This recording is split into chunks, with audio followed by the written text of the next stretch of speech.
नमस्कार दोस्तों, मेरे प्यारे साथियों, मैं संजय सिंह राणा आप सभी देशवासियों का अपने इस लाइव प्रोग्राम में हार्दिक स्वागत और अभिनंदन करता हूं दोस्तों।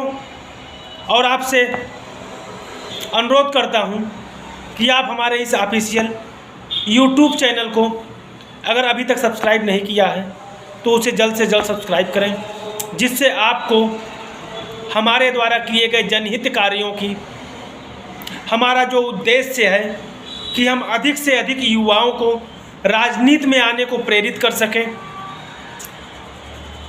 इस पद पर चलकर जो हम संघर्ष कर रहे हैं, जो हम सपना लेकर के राजनीति में आए हैं, वह आपको मिलती रहे, इसी आशा और विश्वास के साथ मैं आपका आशीर्वाद चाहता हूं।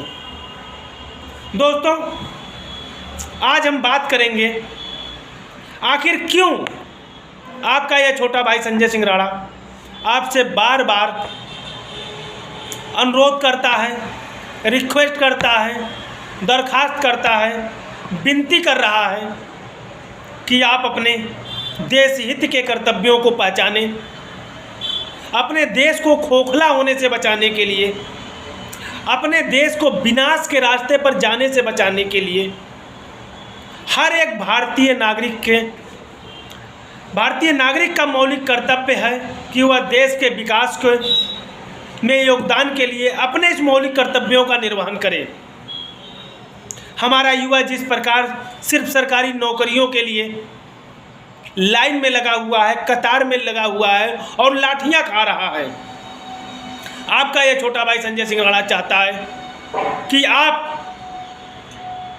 सिर्फ देश के नौकरी तक ही सीमित न रहिए, नौकर बन के न रहिए। आपका यह छोटा भाई संजय सिंह राणा आपको इस देश का भाग्य विधाता बनता हुआ देखना चाहता है। आपके एक छोटे भाई की यह मंशा है, यह सोच है, यह उद्देश्य है कि आप इस भारतवर्ष के भाग्य विधाता बनिए, इस भारतवर्ष के विकास की बागडोर अपने कंधों पर उठाइए। और इसका एकमात्र रास्ता है राजनीति का रास्ता, जहां आपका यह छोटा भाई संजय सिंह राणा आपको ला करके कानून का निर्माता बनाना चाहता है। सिर्फ कानून का रखवाला या सेवक तक ही सीमित नहीं रखना चाहता है, क्योंकि पिछले 75 वर्षों में जिस प्रकार हमारे चंद मुट्ठी भर भ्रष्ट राजनेताओं ने कानून के निर्माता होने की अपनी पुश्तैनी पैठ बना रखी है, उस पैठ को आपका यह छोटा भाई संजय सिंह राणा समाप्त कर उसकी बागडोर आपको सौंपना चाहता है। आप देख ही रहे हैं, आज भी हमारे देश में अंग्रेजों के बनाए कानून चल रहे हैं। हमारा पुलिस एक्ट 1861 का चल रहा है। हमारे संविधान में आज भी अंग्रेजों के एक्ट चल रहे हैं, जिनका सीधा सीधा फायदा इन चंद मुट्ठी भ्रष्ट राजनेताओं को मिलता है। उदाहरण आप देख के लिए मैं आपको एक इंगित करना चाहूँगा, सिर्फ एक उदाहरण। अगर आप किसी विभाग में चपरासी हैं और आपको चुनाव लड़ना है तो चपरासी के पद से आपको इस्तीफा देना होगा, लेकिन सांसद, विधायक पर यह नियम लागू नहीं है। विधायक है, अगर विधायक है तो सांसद का चुनाव अपने पद पर रहते हुए लड़ जाता है और जीत गया तो विधायकी से इस्तीफा दे देता है, और अगर हार गया तो विधायक तो है ही वह, अर्थात कहीं से उसे कोई नुकसान नहीं है। आप जानते हैं एक सांसद के अंदर कम से कम 5 विधायक की क्षेत्र सीमा आती है। तो आप सोचिए, वही अगर आप चपरासी हैं, सिपाही हैं, क्लर्क हैं, इंजीनियर हैं, कोई भी सरकारी पोस्ट है आपके पास, अगर आप चुनाव में आना चाहते हैं तो आपको रिजाइन देना होगा, और रिजाइन देने के बाद अगर हार गए तो न घर के रहे न घाट के रहे। तो ऐसी असमानताओं को अगर आप दूर करना चाहते हैं तो आप अपने छोटे भाई संजय सिंह राणा का साथ देकर अपने आप को कानून का निर्माता बना सकते हैं। आप देख रहे हैं इन 75 वर्षों के दौरान जहां प्रति वर्ष विधायक निधि, सांसद निधि, विधायक निधि, महापौर निधि, पार्षद निधि, सरकारी निधि जारी की जाती है प्रति वर्ष, लेकिन विकास 1% नहीं होता है, क्योंकि इन हजारों करोड़ रुपए की, लाखों करोड़ रुपए की बंदरबांट हो जाती है। इसीलिए आपका यह छोटा भाई संजय सिंह राणा चाहता है कि आप आगे आए और कानून का निर्माता बनकर के राजनीति की बागडोर को थाम करके अपने क्षेत्र के विकास को सुनिश्चित करें, जिससे आपकी आने वाली पीढ़ी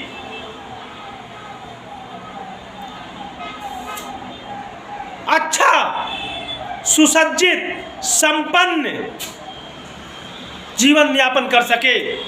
उसे शिक्षा का अभाव न हो, चिकित्सा का अभाव न हो, रोजगार का अभाव न हो, न्याय का अभाव न हो। लेकिन यह तब संभव होगा जब आप पहल करेंगे, और कोई भी राजनीतिक पार्टी बिना राजनीतिक पृष्ठभूमि के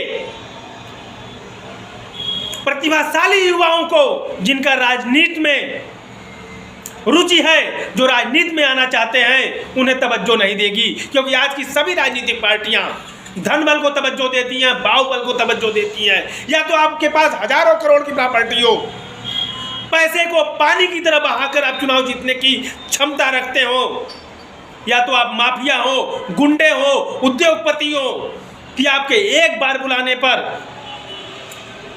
50 फॉर्च्यूनर की लाइन लग जाए, तब आपको ये राजनीतिक पार्टियां तवज्जो देंगी। लेकिन आपका यह छोटा भाई संजय सिंह राणा ने भारतीय सर्वधर्म पार्टी नामक एक राजनीतिक प्लेटफॉर्म का गठन इसलिए किया है कि ऐसे युवाओं को जिन्हें कोई राजनीतिक प्लेटफॉर्म नहीं मिल रहा है, वह इस प्लेटफॉर्म के माध्यम से अपने राजनीतिक महत्वाकांक्षा को पूरा कर सकते हैं।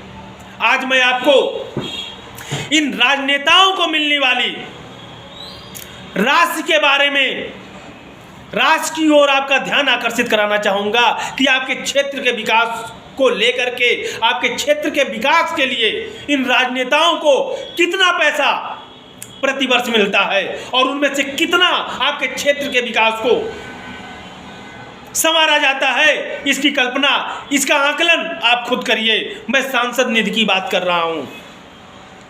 आपके सांसद को प्रतिवर्ष आपके संसदीय क्षेत्र के विकास के लिए 5 करोड़ रुपए हर वर्ष दिए जाते हैं,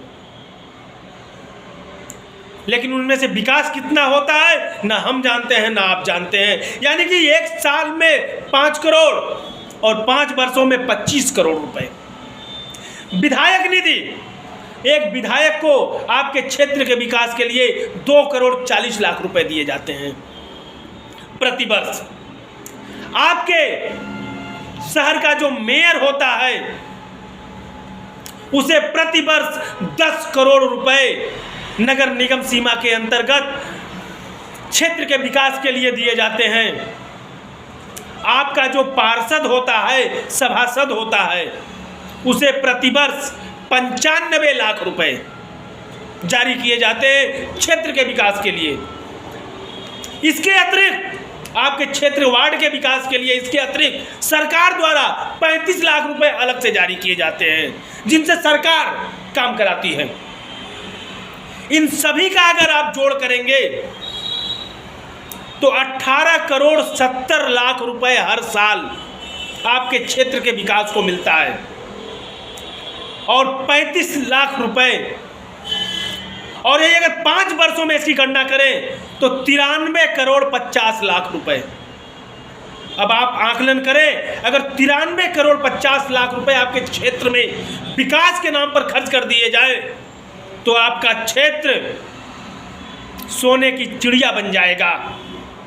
लेकिन अफसोस, इन 93 करोड़ 50 लाख रुपए में से 80 करोड़ रुपए बंदरबांट हो जाता है।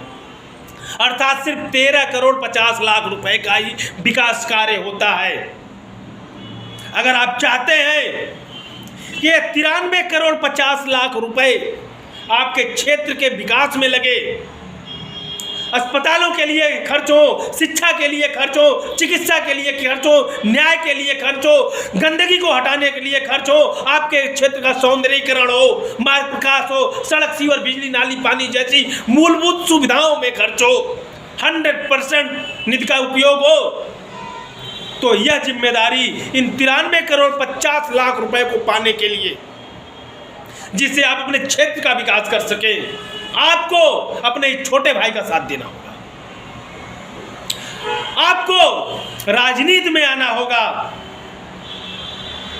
आपको राजनीतिक बागडोर को संभालना होगा, तब जाकर के आप यह जो भ्रष्टाचार हो रहा है 93 करोड़ 50 लाख रुपए का, इस पर अंकुश लगा सकते हैं और अपने वार्ड को, अपने क्षेत्र को, अपने जिले को एक सोने की चिड़िया बना सकते हैं। मेरे साथियों, फैसला आपका, दायित्व हमारा, आपको रास्ता दिखाने का, आपको प्रेरित करने का, आपको अपने देश के प्रति कर्तव्यों का एहसास दिलाने का दायित्व मेरा, फैसला आपका। जय हिंद, जय भारत।